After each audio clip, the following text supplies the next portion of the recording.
Hi, everyone. Thanks for joining me today. I'm Lori Hale. So recently, the Lord spoke to me about the church and gave a word of both direction and warning. But before I share what He asked me to release today, a couple of reminders.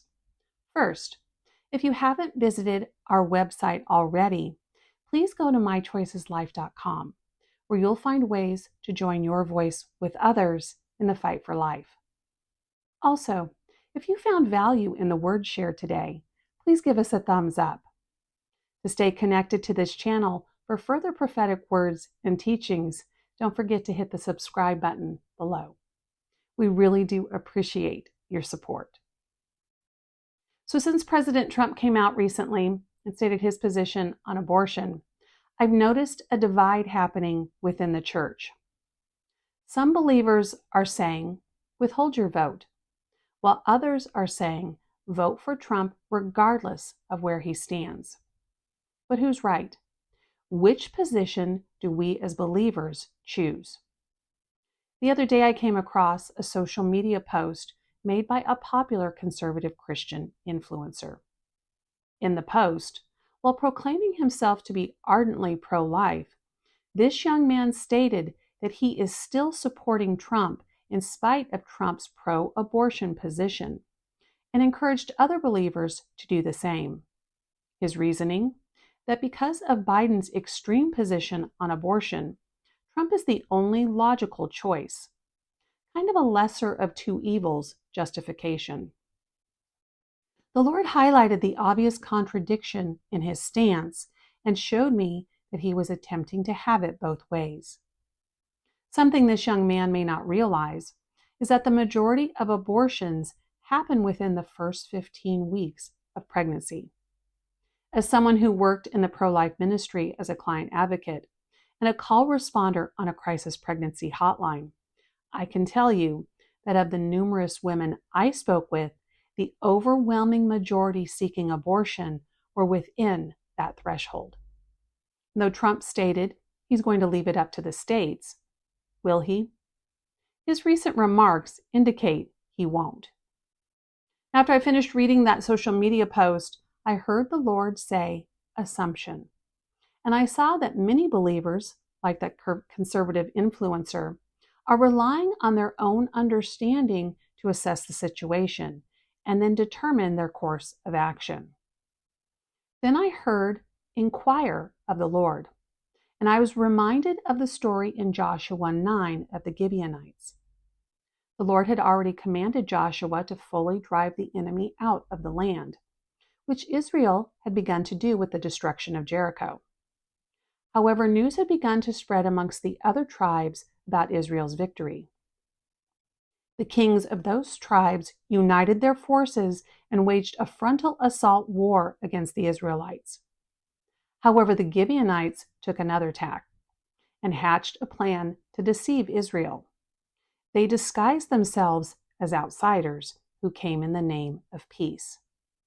But because Joshua did not inquire of the Lord first and relied on his own judgment instead, he unwittingly entered an agreement with the enemy, which in turn allowed the enemy to remain in their land. The Lord brought forth that illustration to remind us that there are unforeseen consequences when we don't inquire of the Lord for direction. And then I heard him say this: those who are encouraging retreat have relied upon the sight of their natural man to survey the battlefield. Thus have these soldiers concluded it to be a more prudent course of action to concede some ground now in the fight for life. For in their limited assessment, this will surely avert the enemy's advancement. And so can these soldiers be found promoting that strategy amongst my ranks, in an effort to convince their fellow brethren to align with their position, which is that Trump must be reelected, or else the enemy's agenda of abortion on demand will once again become the law of the land.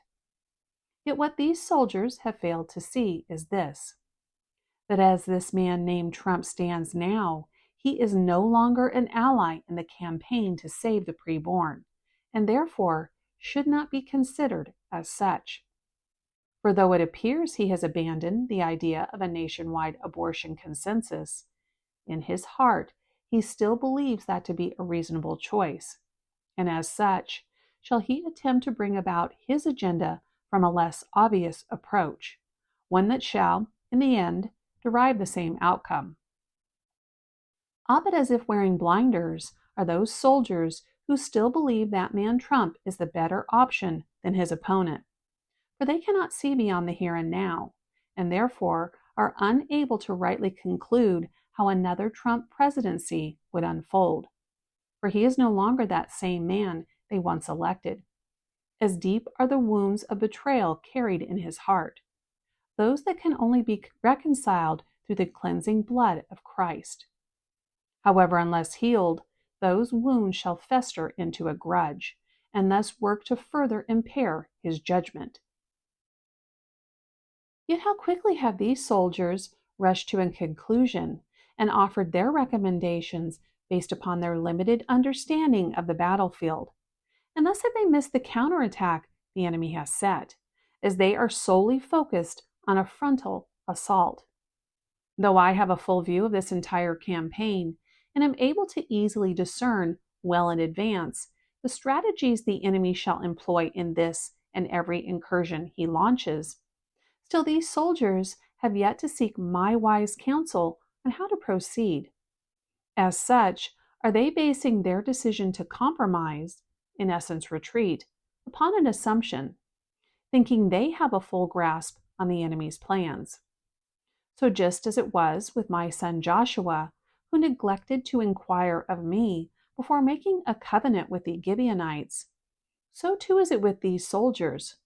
For the enemy has once again cleverly disguised himself as an outsider, as one who has come to make peace in order to deceive, and thus trick not only these soldiers, but many of the majority who line my ranks into making an agreement with him, and thus allow him to remain firmly rooted in the spiritual terrain of this nation.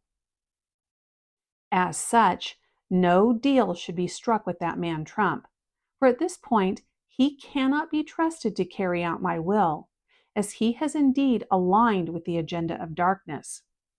And while within him there still lies the chance for change, this is not guaranteed, for like each and every human being, he remains an agent of free will.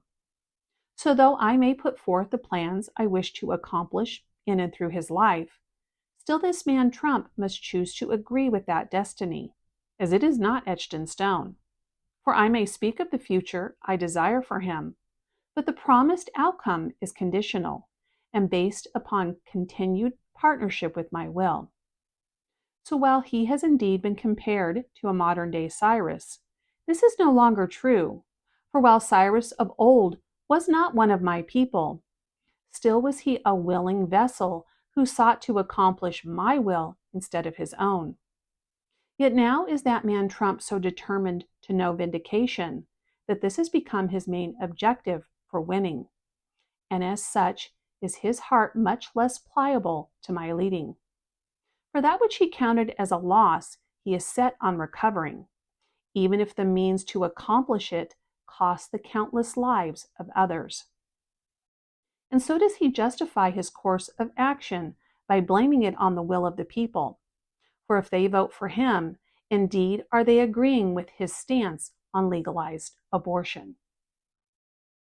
But to those of my own who are sounding the alarm to retreat, do I say, you are about to tumble right into an enemy trap, for the path of compromise shall only serve to embolden his forces, and thus lead to a regrettable outcome. Or do you not think that other national and civic leaders, those who once publicly claimed to be strong supporters of the right to life, won't follow suit? For the majority of these men and women are driven by man's opinion. Therefore do I say, abandon your plans to compromise and hold a firm line against this man Trump and his platform of exceptions. Tell him no, and then stand affixed to that position. For coming into agreement with him, as he stands now, and if elected, will cost this nation more than any one of you could have rightly expected. For which of you can possibly perceive where each life that shall be lost to abortion was meant to fit into my overall plan for this nation? Are you able to determine, based on the circumstances of conception or the condition of the mother's life, who these children shall become? The answer is, you cannot. I then went into a vision, and I saw a large group of people, all roughly around the same age, standing shoulder to shoulder on a map of America. Suddenly one would disappear, and then another, until there were large gaps of people missing. I then saw the negative impact their absence would have on not only the future generations of this country, but the delay this would cause in the advancement of the kingdom. Progress was slowed, and family lines even ended. The Lord reminded me of a story my son had shared about soccer player Cristiano Ronaldo. His mother sought to abort him twice. However, thankfully, she was unsuccessful.